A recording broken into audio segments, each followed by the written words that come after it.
एक गांव के बाहरी हिस्से में एक वृद्ध साधु बाबा छोटी सी कुटिया बनाकर रहते थे। वह ठाकुर जी के परम भक्त थे। स्वभाव बहुत ही शांत और सरल। दिन रात बस एक ही कार्य था, बस ठाकुर जी के ध्यान भजन में खोए रहना। न खाने की चिंता, न पीने की चिंता रहती थी, तो बस एक की ठाकुर जी की सेवा में कमी न रह जाए। भोर से पूर्व ही जाग जाते, स्नान और नित्य कर्म से निर्वित होते लग जाते ठाकुर जी की सेवा में।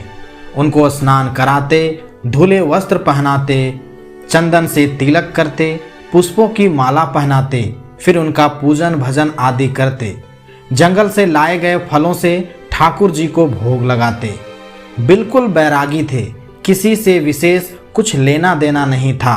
फक्कड़ थे, किंतु किसी के आगे हाथ नहीं फैलाते थे। यदि कोई कुछ दे गया तो स्वीकार कर लिया, नहीं तो राधे राधे। फक्कड़ होने पर भी एक विशेष गुण उनमें समाहित था।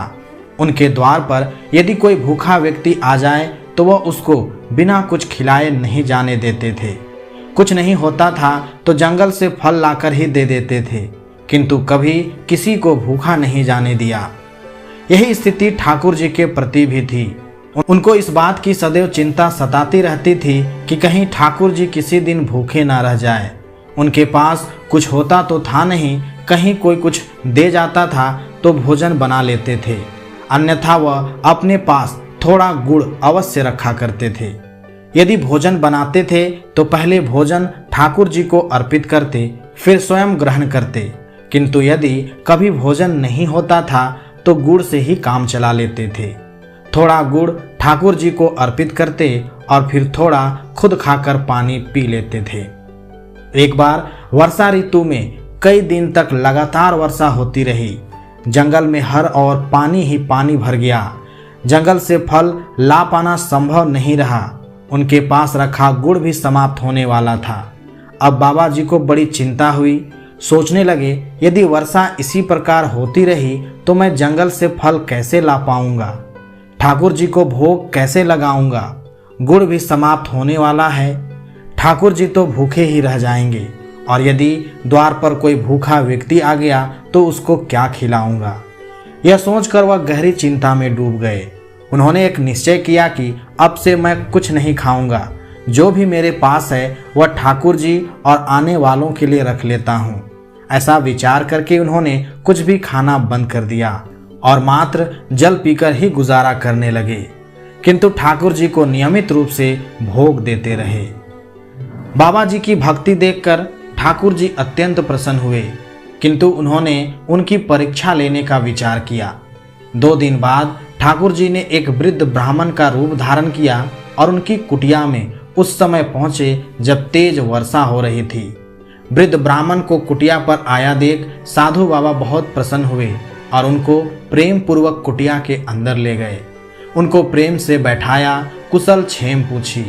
तब वह ब्राह्मण बड़ी ही दीनवाणी में बोला कि 3 दिन से भूखा हूँ, शरीर बहुत कमजोर हो गया है, यदि कुछ खाने का प्रबंध हो जाए तो बहुत कृपा होगी। तब साधु बाबा ने ठाकुर जी को मन ही मन धन्यवाद दिया कि उनकी प्रेरणा से ही वह कुछ गुड़ बचा पाने में सफल हुए।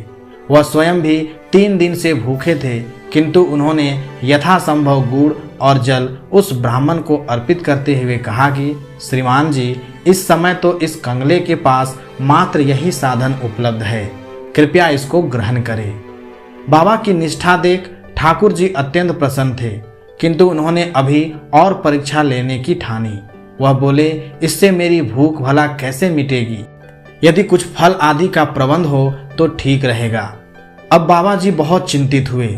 उनके द्वार से कोई भूखा लौटे यह उनको स्वीकार नहीं था। वह स्वयं वृद्ध थे, 3 दिन से भूखे थे, शरीर भूख निढाल था, किंतु सामने विकट समस्या थी। उन्होंने उन ब्राह्मण से कहा, ठीक है श्रीमान जी, आप थोड़ा विश्राम कीजिए, मैं फलों का प्रबंध करता हूँ। बाबा जी ने ठाकुर जी को प्रणाम किया और चल पड़े भीषण वर्षा में जंगल की ओर फल लाने। जंगल में भरा पानी था, पानी में अनेकों विषैले जीव इधर उधर बहते जा रहे थे, किंतु किसी भी बात की चिंता किए बिना साधु बाबा कृष्णा कृष्णा का जाप करते चलते रहे। उनको तो मात्र एक ही चिंता थी कि द्वार पर आए ब्राह्मण देव भूखे न लौट जाएं। जंगल पहुंचकर उन्होंने फल एकत्र किए और वापस चल दिए। कुटिया पर पहुंचे तो देखा कि ब्राह्मण देव उनकी प्रतीक्षा कर रहे थे। बाबा जी ने वर्षा और भरे हुए पानी के कारण विलंब के कारण उनसे क्षमा मांगी और फल उनको अर्पित किए। वह वृद्ध ब्राह्मण बोला, बाबा जी आप भी तो ग्रहण कीजिए।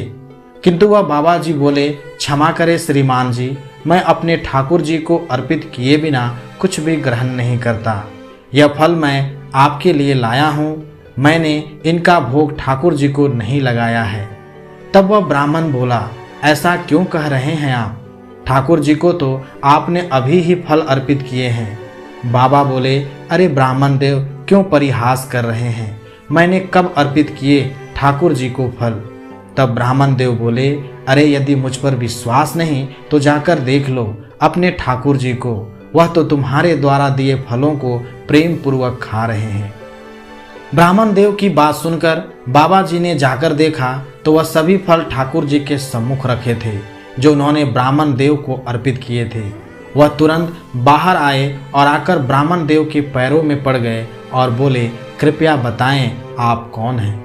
यह सुनकर श्री हरि वहां प्रत्यक्ष प्रकट हो गए।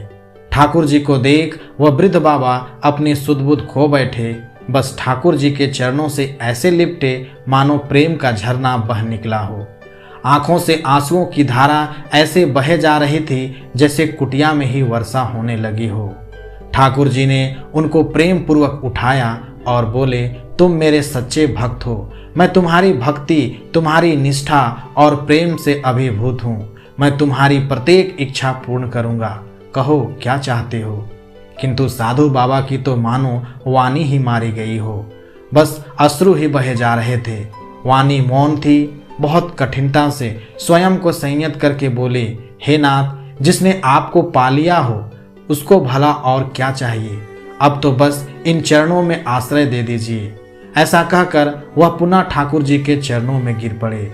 तब ठाकुर जी बोले, मेरा दर्शन व्यर्थ नहीं जाता, मांगो क्या चाहते हो, कहो तो तुमको मुक्ति प्रदान करता हूँ। यह सुनते ही बाबा विचलित हो उठे। तब बाबा बोले, हे हरि, हे नाथ, मुझको यूं ना छलिए, मैं मुक्ति नहीं चाहता। यदि आप देना ही चाहते हैं तो जन्मों जन्मों तक इन चरणों का आश्रय दीजिए। हे नाथ, बस यही वरदान दीजिए कि मैं बार बार इस धरती पर जन्म लूं और हर जन्म में आपके श्री चरणों के ध्यान में लगा रहूं, हर जन्म में इसी प्रकार आपको प्राप्त करता रहूं। तब श्री हरि बोले, तथास्तु। भगवान के ऐसा कहते ही साधु बाबा के प्राण श्री हरि में विलीन हो गए। जय श्री कृष्ण।